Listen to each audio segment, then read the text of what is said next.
Салам достор. Бүгін ауа райы соның бар, соның тың. Короче, бүгін видео тартабыз.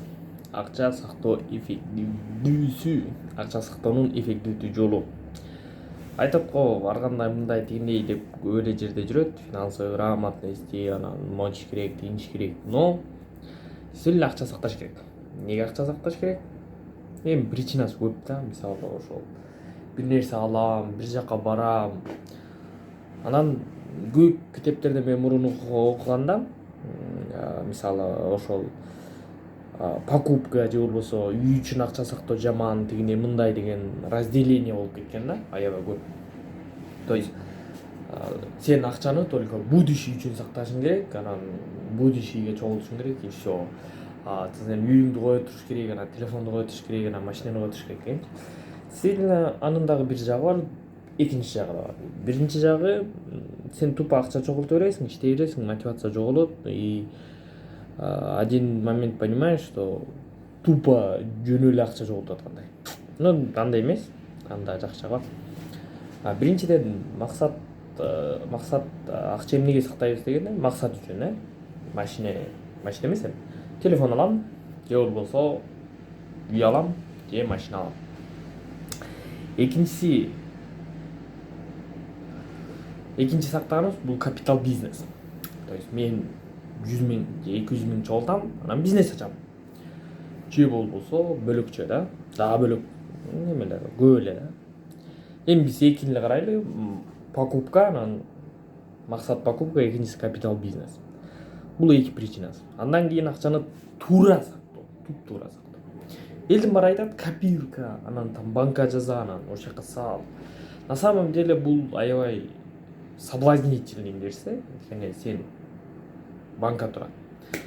Бизде деле мындай болгон, банка жазап, анан 10 сом жок болгондо дыркасын чоңойтуп туруп, анан там 10 сом алып кетип. Ал болбойт. Андан кийинкиси бул копилканын минус жери ошол да. То есть сен чогултасың, срочно болуп калса ошол жактан ала бересиң да. Бир нерсе болуп калса ала бересиң. Экинчи вариант акчаны туура сактоо. Бул банк. О, супер. Банка сразу айтышат, ой, аяк 200 000 керек. Жок, андай эмес. Любой бизден, мисалы, Кыргызстандан иштегиле, банктардан иштесеңер, кээ бир накопительный депозит деген бар да. Аны үчүн эмне кылабыз? Интернет киребиз, карайбыз, банктарда иштейбиз. Накопительный депозит деп иштесеңер бар. Ошо KCB'де, Кыргызстан банкта бар болчу. Аякка эң минимальный 1000 сом саласыңар. Жана 12 айга же 6 айга кыласыңар. Анан ай сайын акча болгон сайын аякка салып турасыңар. Чоңойот акча, андан кийинкиси. Мен дагы бул Россияга келип чогултуп баштадым. Действительно жакшы экен, мындай бир жүрөктө тынчтык пайда болот экен да, мындай. Защищенность дейчи, что действительно сен жумуштан сени айдап ийсе сен коркпойсуң, анткени эмне, сен естественно акчаң бар банкта, аякта спокойносың. Ошондуктан акчаны сакташ керек, туура сакташ керек. Эң ключевой бүгүнкүдөгү нерсе, акчаны сактап атканда өзүң бил, каяка сактайсың. Бизнес үчүнбү, покупка үчүнбү? Ал сенин личный решение. Экинчиси, акчаны туура сактаганда банкка сакта, анткени банк мындай глупый нерсе бар, банк жабылып калса же, жабылбайт. Банканы жабызайын. Ошон үчүн чоңураак банктарга сакта да, какой-то Орский рыноктан аркы бурчундагы банк эмес.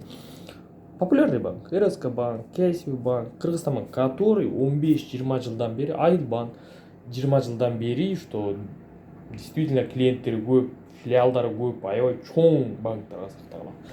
Антип такой кичинекей маленький банктарга сатып алып жыргай бербей. Ошо лайк бас, видеолор менен бөлүш, мурунку видеолорду да көр.